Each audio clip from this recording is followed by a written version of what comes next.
ሰላም። እስኪ ዛሬ በጣም ምስጢራዊና ደፋር ሐሳቦችን ወደ ያዘው የአስማት ሩኖች ወደ ተባለ መጽሐፍ ውስጥ አብረን ጠለቅ ብለን እንግባ። ታውቃላችሁ፣ ጸሐፊው ገና ከመነሻው ነው አንድ በጣም አስደንጋጭ ነገር የሚለው የአራቱን ወንጌሎች እውነተኛ ትርጉም የሚገልጥ አምስተኛ ወንጌል እየጻፈ እንደሆነ ይናገራል። ይሄ ብቻውን የመጽሐፉ ዓላማ ምን ያህል ትልቅ እንደሆነና ምን ያህል ድፍረት እንዳለው በግልጽ ያሳያል። እንግዲህ የዛሬው ትንታኔያችን ዋና ማዕከል የሚሆነው ይሄ ጥያቄ ነው።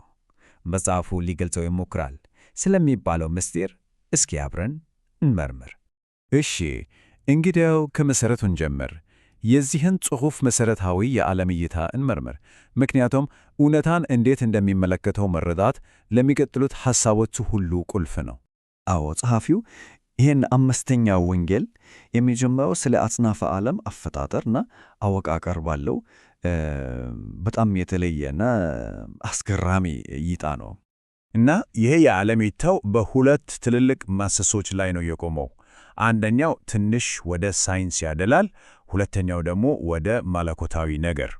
ጸሐፊው አብዮታዊ ሳይንሳዊ ግኖሲሲዝም ይለዋል። ይህ ማለት እንግዲህ ምስጢራዊ ዕውቀትን ከዘመናዊ ሳይንስ ጋር ለማገናኘት የሞከረ አይነት አስተሳሰብ ነው። በዚህ አስተሳሰቡ መሠረት ትይዩ ዩኒቨርሶችን በዚህ መልኩ ነው የሚገልጻቸው። እና ይህን ሐሳቡን ለማስደገፍ የሚያቀርበው ነገር ደግሞ ይበልጥ አስገራሚ ነው። ለምሳሌ እንደ አምባሳደር ቤንጃሚን ባቱርስት ያሉ ሰዎች በድንገት መጥፋት ከመሳሰሉ ታሪካዊ ምስጢሮች ጋር ያያይዛሉ። እነዚህ ሰዎች ወደ ሌላ ዩኒቨርስ ሳይሻገሩ እንዳልቀረ ነው የሚጠቁመው። ከሳይንሱ ጎን ለጎን ደግሞ መለኮታዊ እናት የምትባል ኃይል አለች። ይሄ ከጽሑፉ የተወሰደው በጣም ስሜት ቀስቃሽ ጸሎት ለዚች ኃይል ያለውን ጥልቅ ክብር ያሳያል። እና ይቺ መለኮታዊ እናት ዝም ብላ የምትታይ አይደለችም። በቃ በዓለማችን ላይ በቀጥታ እጇን የምታስገባ ንቁ ተሳታፊ ናት። ለዚህም እንደ ኤንያስ ያሉ አፈታሪካዊ ምሳሌዎችን በስፋት ይጠቀማል። እሺ፣ ይህን ሰፊ የአጽናፈ ዓለም እይታ ቃየን። አሁን ደግሞ ጸሐፊው ትኩረቱን ወደ ሰው ልጅ ያዞራል። በሕይወታችን ውስጥ ያለው ዋነኛ ችግር ምንድነው ይላል። መጽሐፉ ምን ይላል መሰላችሁ? አሁን ያለንበት የሰው ልጅ ሁኔታ ያልተሟላ ገና ያልበሰለ ነው ይላል። እውነተኛው ሰብአዊነት ገና ከውስጣችን መውጣት እንዳለበት ነው የሚያስረዳው። እና ለመንፈሳዊ እድገታችን ትልቁ እንቅፋት ምንድን ነው? ኢጎ ወይም ጸሐፊው እንደሚለው ብዙነት ያለው እኔ። ይሄ እኔ የምንለው ነገር አንድ ቦታ አይደለም፣ በቃ በውስጣችን ያሉ የተለያየ ጉድለቶች ስብስብ ነው ይላል። እሺ፣ ችግሩ ይሄ ብዙነት ያለው እኔ ከሆነ መፍትሄውስ ምንድን ነው? እስኪ መጽሐፉ ይህንን ችግር ለማሸነፍ የሚያቀርበውን መንገድ እንመልከት። መፍትሄው ያለው የመንፈስ ጁዶ ብሎ በሚጠራቸው ተግባራዊ ልምምዶች ውስጥ ነው። እና እነዚህ ልምምዶች ጸሎትን፣ ማሰላሰልን እንዲሁም ልዩ የሆኑ አካላዊ እንቅስቃሴዎችን ያቀናጁ ናቸው። ለምሳሌ የመጀመሪያው ልምምድ ፋህ ይባላል። ዓላማውም ንቃተ ሕሊናን ከፀሐይ በሚገኝ ኃይል በማንቃት መንፈሳዊ ጉዞውን መጀመር ነው። እሺ፣ የፋህ ሩንን ለመለማመድ መጀመሪያ እጆችን ወደ ፀሐይ መዘርጋት ነው። ከዛ ደግሞ ልዩ የሆነ ያተነፋፈስ ዘዴ አለ።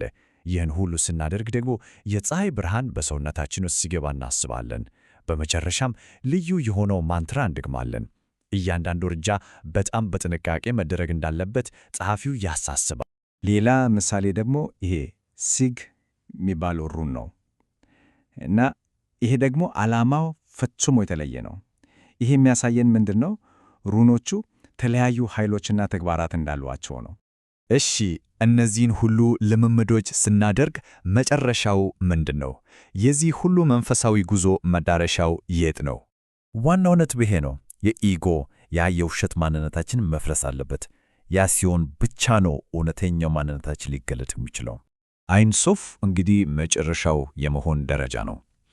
ጽሑፉ ይህንን ሁኔታ ሲገልጸው ልዕለ መለኮታዊ አቶም፣ ፍጹም ምንም ነገር፣ የአንድ ሰው እውነተኛ ውስጣዊ ኮከብ ይለዋል።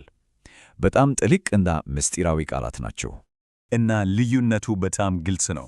ገና ያልበሰለው መንፈስ ልክ እንደ አንድ ቀላል አቶም ነው።